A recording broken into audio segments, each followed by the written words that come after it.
Good morning. നമ്മൾ കഴിഞ്ഞ ദിവസം പറഞ്ഞു നിർത്തി നിങ്ങൾക്ക് ഓർമ്മ കാണും. എന്താണ് പീരിയോഡിക് പ്രോപ്പർട്ടീസിനെ കുറിച്ചാണ് നമ്മൾ പറഞ്ഞത്. രണ്ട് പ്രോപ്പർട്ടീസ് പറഞ്ഞു. ഏതൊക്കെയാണ്? Atomic radius, second one ionic radius. അതിൻ്റെ കാര്യങ്ങളെല്ലാം ഞാൻ പറഞ്ഞിട്ടുണ്ട്.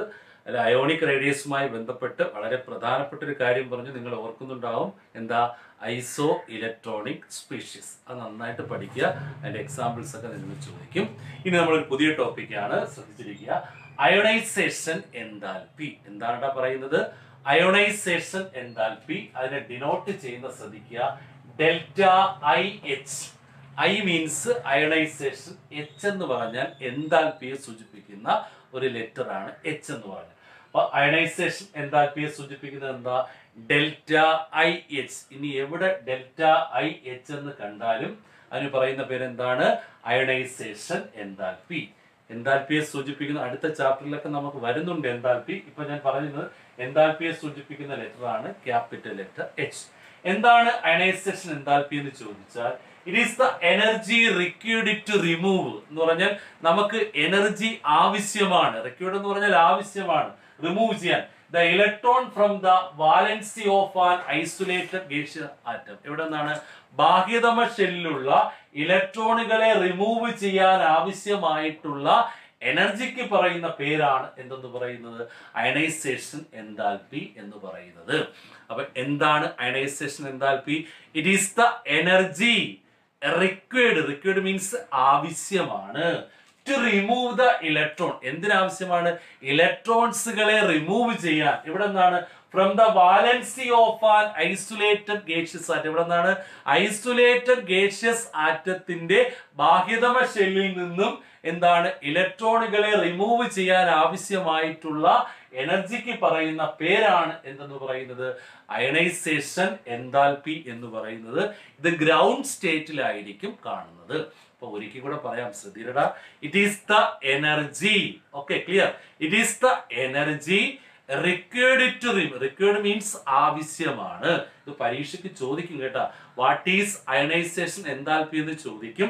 അപ്പൊ എന്താണ് അയണൈസേഷൻ എൻതാൽപ്പി എന്ന് ചോദിച്ചാൽ, it is the energy required to remove an electron from. എവിടെ നിന്നാണ്?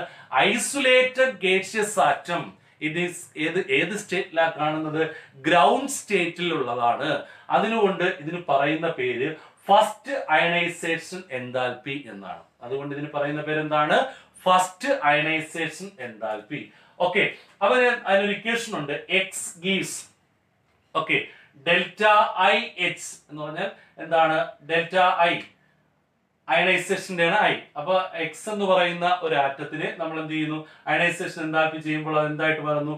എക്സ് പ്ലസ് പ്ലസ് എന്തായിട്ട് മാറുന്നു? 1 ഇലക്ട്രോൺ ആയിട്ട് കൺവെർട്ട് ചെയ്യുന്നു. അപ്പൊ എന്താണ്? അപ്പൊ അയണൈസേഷൻ എൻതാൽപ്പി എന്തു പേരിലും അറിയപ്പെടുന്നു? ഫസ്റ്റ് അയണൈസേഷൻ എൻതാൽപ്പി എന്ന പേരിലും അറിയപ്പെടുന്നു. ഓക്കെ, അപ്പൊ എന്താണ് അയണൈസേഷൻ എൻതാൽപ്പി എന്ന് പറഞ്ഞാൽ, it is the energy required to remove an electron from. എവിടെ നിന്നാണ്? Isolated gaseous atom in its എവിടെ? Ground state. അതിന് എന്ത് പേരിലും അറിയപ്പെടുന്നു? First ionisation enthalpy. അപ്പൊ ചിലപ്പോൾ പരീക്ഷയ്ക്ക് അയണൈസേഷൻ എൻതാൽപ്പി എന്ന് ചോദിക്കണമെന്നില്ല. ഫസ്റ്റ് അയണൈസേഷൻ എൻതാൽപ്പി എന്ന് ചോദിച്ചാലും അതും എന്താണ്? അയണൈസേഷൻ എൻതാൽപ്പി എന്നാണ്. ഓക്കെ, അതുപോലെ തന്നെ ഫസ്റ്റ് അയണൈസേഷൻ എൻതാൽപ്പി പഠിച്ചാൽ വളരെ ഈസിയാണ് നമുക്ക് എന്ത് പഠിക്കാൻ? Second ionisation enthalpy. അപ്പൊ എങ്ങനെ പറയാം? It is the energy required to remove an electron from ഏത്? Second most loosely bonded atom. മറ്റേലാണ് ഫസ്റ്റ് ആയിരുന്നു, ഇവിടെയാണെങ്കിൽ എന്താണ്? സെക്കൻഡ് മോസ്റ്റ് ലൂസ്ലി ബോണ്ടഡ് ആറ്റത്തിൽ നിന്ന് എന്ത് ചെയ്യുന്നു? ഇലക്ട്രോണുകളെ റിമൂവ് ചെയ്യുന്നു. അവിടെ എന്താണ്? എക്സ് പ്ലസ് അല്ലെ? അതാണ് എന്താണ്? ഏതിന്റെയാണ്? Delta I H two. I H two means എന്താ? ഇതാണ് സെക്കൻഡ് അയണൈസേഷൻ. ഫസ്റ്റ് അയണൈസേഷന് H1 എന്ന് എഴുതാം. 1 എന്ന് എഴുതേണ്ട ആവശ്യമില്ല. എന്താണ്? 1 എന്ന് വേണമെങ്കിൽ എഴുതാം. ഇത് ഫസ്റ്റ് അയണൈസേഷൻ. എഴുതിയില്ലെങ്കിലും അതെന്താണ്? ഫസ്റ്റ് അയണൈസേഷൻ ആണ്. സെക്കൻഡ് അയണൈസേഷൻ ആയതുകൊണ്ടാണ് ഡെൽറ്റ ഐ എച്ച് ടു. ഇതിന്റെ പ്രസൻസിൽ റിയാക്ട് ചെയ്യുമ്പോൾ എന്താണ്? X two plus plus 2 electron. Okay, അപ്പൊ ഫസ്റ്റ് അയണൈസേഷൻ എൻതാൽപ്പിയുമായി സെക്കൻഡ് അയണൈസേഷൻ. അപ്പൊ ഫസ്റ്റ് അയണൈസേഷൻ എൻതാൽപ്പി എന്ത് പേരിലും അറിയപ്പെടുന്നു? അയണൈസേഷൻ എൻതാൽപ്പി എന്ന പേരിലും അറിയപ്പെടുന്നു. അപ്പോൾ ഫസ്റ്റ് അയണൈസേഷൻ എൻതാൽപ്പി അല്ലെങ്കിൽ അയണൈസേഷൻ എൻതാൽപ്പി നമ്മൾ പഠിച്ചാൽ സെക്കൻഡ് അയണൈസേഷൻ എൻതാൽപ്പി നമുക്ക് പഠിക്കാൻ സാധിക്കും. ഒരിക്കൽ കൂടെ പറയാം, എന്താണ് അയണൈസേഷൻ എൻതാൽപ്പി? അതിനെ ഡിനോട്ട് ചെയ്യുന്നതാണ് ഡെൽറ്റ ഐ എച്ച്. എച്ച് എന്ന് പറഞ്ഞാൽ നമുക്കറിയാം, എച്ച് എന്ന് പറഞ്ഞാൽ എന്താണ്? എൻതാൽപ്പിയെ ഡിനോട്ട് ചെയ്യുന്ന ഒരു ലെറ്റർ ആണ്. ഓക്കെ, അപ്പൊ എന്താണ് അയണൈസേഷൻ എൻതാൽപ്പി? ഒരു മാർക്കിന്റെ ക്വസ്റ്റ്യൻ ആയിട്ട് ചോദിക്കും, എന്താണ്? It is the energy required, means ആവശ്യമാണ് അല്ലെ. It is the energy required to remove an electron from എവിടെ നിന്നാണ്? Isolated gaseous atom in its ഏത് സ്റ്റേറ്റിലാണ് കാണുന്നത്? ഗ്രൗണ്ട് സ്റ്റേറ്റിലാണ്. അതുകൊണ്ട് അതിന് എന്ത് പേരിൽ അറിയപ്പെടുന്നു? ഫസ്റ്റ് അയണൈസേഷൻ എൻതാൽപ്പി എന്ന് അറിയപ്പെടുന്നു. അതിന്റെ ഇക്വേഷൻ ആണ് എക്സ് എന്ന് പറയുന്ന ആറ്റം ഏതിന്റെ? ഫസ്റ്റ് അയണൈസേഷൻ എൻതാൽപ്പിയുടെ പ്രസൻസ് റിയാക്ട് ചെയ്യുമ്പോൾ എക്സ് പ്ലസ് പ്ലസ് 1 ഇലക്ട്രോൺ. അപ്പൊ സെക്കൻഡ് അയണൈസേഷൻ എൻതാൽപ്പി പറയാൻ നിങ്ങൾക്ക് എളുപ്പമായിരിക്കും. അതായിരിക്കും, അത് ഏതായിരിക്കും റിമൂവ് ചെയ്യുന്നത്? സെക്കൻഡ് മോസ്റ്റ് ലൂസ്ലി ബോണ്ടഡ് ആറ്റത്തിൽ നിന്നായിരിക്കും ഇലക്ട്രോണിനെ റിമൂവ് ചെയ്യുന്നത്. അതാണ് സെക്കൻഡ് അയണൈസേഷൻ എൻതാൽപ്പി. അതിന് ഡിനോട്ട് ചെയ്യുന്നതാണ് ഡെൽറ്റ ഐ എച്ച് 2 എന്ന്. അപ്പം രണ്ട് അയണൈസേഷൻ എൻതാൽപ്പി നോക്കുക. ഇത് ഫസ്റ്റ് അയണൈസേഷൻ എൻതാൽപ്പി, ഇത് സെക്കൻഡ് അയണൈസേഷൻ എൻതാൽപ്പി. ഇതിന്റെ ഓർഡർ നോക്കുകയാണെങ്കിൽ I E1 മീൻസ് എന്താണ്? ഫസ്റ്റ് അയണൈസേഷൻ എൻതാൽപ്പി അല്ലെ. എന്താണ്? ലെസ് ദാൻ, എന്താണ്? IE2 less than IE3 etcetera, അങ്ങനെ പോകും. ഇതിന്റെ ഓർഡറും കൂടി ഒന്ന് പഠിച്ചു വയ്ക്കുക. അപ്പൊ ഈ രണ്ട് കാര്യങ്ങൾ നിങ്ങൾ കൃത്യമായി നോക്കണം. ഫസ്റ്റ് അയണൈസേഷൻ എൻതാൽപ്പിയും സെക്കൻഡ് അയണൈസേഷൻ എൻതാൽപ്പി. ഒരു ആപ്ലിക്കേഷൻ ക്വസ്റ്റ്യൻ ആണ് നിങ്ങളെ ഞാൻ പരിചയപ്പെടുത്തുന്നത്. വളരെ ഇമ്പോർട്ടന്റ് ആണ്. 2018 എക്സാമിന് ചോദിച്ച ക്വസ്റ്റ്യൻ ആണ്. Why second ionisation enthalpy which is always greater than first? Question ഒരിക്കലും പറയാം. Why second ionisation enthalpy which is always greater than first? Okay, അതിന്റെ ആൻസർ എന്ന് പറയുന്നത് it is easy to remove an electron from neutral atom. വളരെ വേഗത്തിൽ എന്ത് ചെയ്യാൻ പറ്റും? ന്യൂട്രൽ ആറ്റത്തിൽ നിന്നും എന്ത് ചെയ്യാൻ പറ്റും? ഇലക്ട്രോണിനെ റിമൂവ് ചെയ്യാൻ സാധിക്കും. പക്ഷേ but it is difficult to remove an electron from positively charged ion. Positively charged അയോൺസിൽ നിന്നും ഇലക്ട്രോണിനെ റിമൂവ് ചെയ്യാൻ വളരെ പ്രയാസമായിരിക്കും. വളരെ എളുപ്പത്തിൽ നിന്ന് എവിടെ നിന്ന് റിമൂവ് ചെയ്യാം? ന്യൂട്രൽ ആറ്റത്തിൽ നിന്ന് ഇലക്ട്രോണിനെ റിമൂവ് ചെയ്യാം. അതുകൊണ്ടാണ് സെക്കൻഡ് അയണൈസേഷൻ എൻതാൽപ്പി ഫസ്റ്റിനെ കാട്ടിലും കൂടുതൽ എന്ന് പറയാൻ കാരണം. അപ്പൊ എന്താണ് question? Why second ionisation enthalpy, വളരെ ഇമ്പോർട്ടന്റ് ആണ്, ശ്രദ്ധിക്കുക. Why second ionisation enthalpy which is always greater than first? വളരെ ഇമ്പോർട്ടന്റ് ആണ്, പഠിക്കുക. ഒരിക്കൽ കൂടെ ഞാൻ ക്വസ്റ്റ്യൻ പറയാം. Why second ionisation enthalpy which is always greater than first? എന്താണ് അതിന്റെ ആൻസർ? നിങ്ങൾ ഓർക്കുക. ഏതിനും നമുക്ക് വളരെ എളുപ്പത്തിൽ റിമൂവ് ചെയ്യാം. It is easy to remove an electron from എന്നാണ് ന്യൂട്രൽ ആറ്റം. പക്ഷെ എന്ന് റിമൂവ് ചെയ്യാൻ പറ്റത്തില്ല.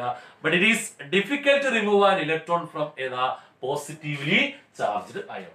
അപ്പൊ അതുകൊണ്ടാണ് ഇങ്ങനെ സംഭവിക്കുന്നത്. അപ്പൊ ഇത് നിങ്ങൾ നന്നായിട്ട് പഠിച്ചോളണം. വളരെ ഇമ്പോർട്ടന്റ് ആണ്. എക്സാമിന് ഒരു 99% ഇത് എക്സാമിന് എപ്പോഴും ചോദിക്കുന്ന ക്വസ്റ്റ്യൻ ആണ്. ക്വസ്റ്റ്യൻ ഇതാണ്, ഒരിക്കൽ കൂടെ നിങ്ങളെ ഓർമ്മിപ്പിക്കാം. വൈ സെക്കൻഡ്, നിങ്ങൾ നോട്ട്ബുക്കിൽ എഴുതി വെക്കുക. Why second ionisation enthalpy which is always greater than first? Answer എന്താണ്? ആ ക്വസ്റ്റ്യൻ വരുമ്പോൾ തന്നെ നമ്മൾ ഓർമ്മിക്കുക, രണ്ട് കാര്യങ്ങളാണ്. വളരെ വേഗത്തിൽ റിമൂവ് ചെയ്യാൻ പറ്റും, വളരെ പ്രയാസപ്പെട്ട് റിമൂവ് ചെയ്യാൻ പറ്റും. വളരെ വേഗത്തിൽ റിമൂവ് ചെയ്യാൻ പറ്റുന്ന ഇവിടെ എന്താണ്? ന്യൂട്രൽ ആറ്റത്തിൽ നിന്ന് വളരെ വേഗത്തിൽ നമുക്ക് ഇലക്ട്രോൺസിനെ റിമൂവ് ചെയ്യാൻ സാധിക്കുന്നു.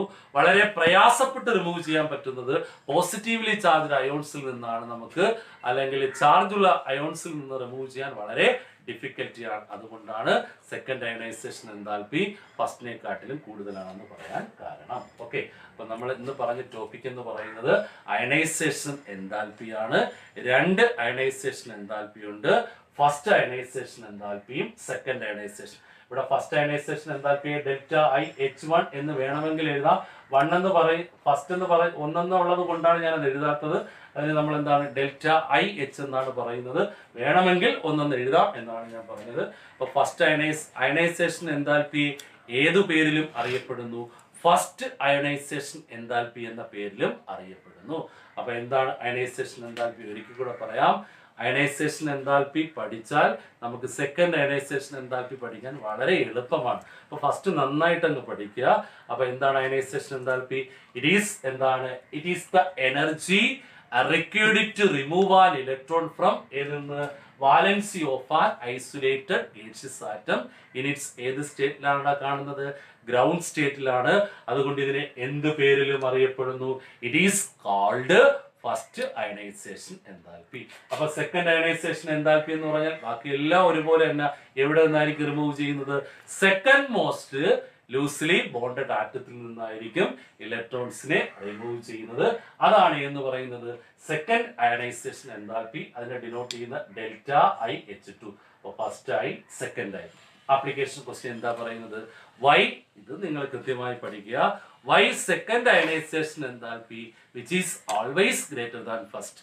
അപ്പൊ എന്താണ് നിങ്ങൾ ഓർക്കേണ്ടത്? It is easy to remove an electron from എവിടെ നിന്ന്? Neutral atom. But it is difficult to remove an electron from ഏതാണ്? Positively charged ion. ഓക്കെ, ഇത്രയും കാര്യങ്ങൾ നിങ്ങൾ നോക്കി വയ്ക്കുക. അയണൈസേഷൻ എൻതാൽപ്പി ആണ് ഈ ടേം നോക്കി വയ്ക്കുക. ഒരു ക്വസ്റ്റ്യൻ ഈ പാർട്ടിൽ നിന്ന് ഉറപ്പായിട്ട് ചോദിക്കാൻ സാധ്യതയുണ്ട്. എന്നാൽ ഈ ക്വസ്റ്റ്യൻ നിങ്ങൾ നോട്ട്ബുക്കിൽ തന്നെ എഴുതി വെക്കുക. ഇതിന്റെ ആൻസറും കൂടെ എഴുതി വെക്കുക. ഓക്കെ, നമുക്ക് അടുത്ത ക്ലാസ്സിൽ അടുത്ത ടോപ്പിക്കുമായിട്ട് വരാം. ഓക്കെ.